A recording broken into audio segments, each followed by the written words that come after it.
Salam jemaat Tuhan, jumpa lagi dalam acara Light of Revival, renungan firman Tuhan yang akan memberkati kita sepanjang hari ini. Bersama saya Ernina Buasa, mari kita membaca firman Tuhan yang saya ambil dari Filipi pasal 1 ayat yang ke-21. Karena bagiku hidup adalah Kristus dan mati adalah keuntungan. Surat ini ditulis oleh Paulus ketika Paulus berada di dalam penjara dan ditujukan kepada jemaat di Filipi. Tentunya ketika Paulus ada dalam penjara, ini adalah satu penderitaan yang dialami oleh Paulus. Paulus menderita di dalam penjara, tetapi ada keyakinan yang diyakini oleh Paulus. Keyakinan bahwa kalaupun ia hidup untuk Kristus. Dan kalaupun ia mati adalah keuntungan bagi dirinya. Ada dua hal yang bisa kita pelajari dari pernyataan iman Paulus ini. Yang pertama, bagi Paulus hidup adalah hidup untuk Kristus. Artinya Kristus adalah segala-galanya. Yang berikut, Paulus ingin hidupnya untuk kemuliaan Kristus. Yang kedua, Paulus meyakini bahwa mati adalah keuntungan bagi dirinya. Kenapa untung? Karena ia akan berjumpa dengan Kristus. Paulus yakin bahwa dia mati, ia akan langsung ke surga dan berjumpa dengan Kristus.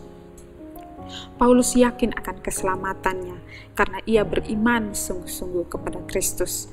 Makanya ia meyakini itu sebagai keuntungan di dalam hidupnya. Yang bisa kita pelajari dari pernyataan iman Rasul Paulus ini adalah apakah kita sudah hidup untuk Kristus?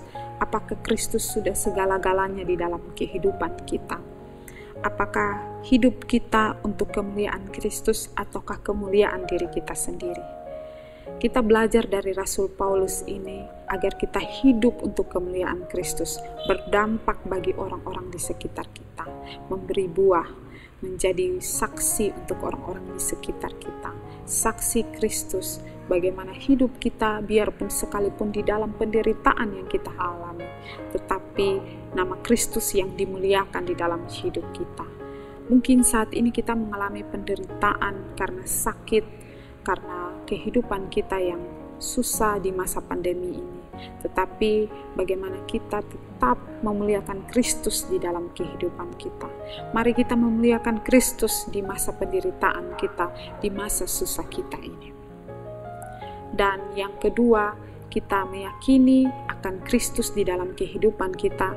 Kita yakin sekalipun penderitaan yang kita alami saat ini, kita yakin bahwa suatu hari kelak ketika kita sudah meninggal, kita berjumpa dengan Kristus. Itu adalah satu keuntungan yang besar, seperti Rasul Paulus meyakini itu.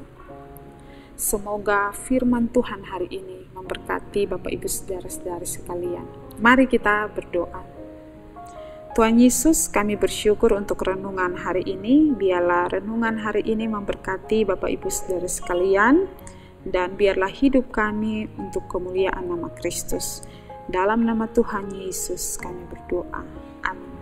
Jemaat Tuhan, jadikanlah firman Tuhan sebagai terang dan pelita di dalam seluruh jalan hidup kita. Tuhan memberkati kita.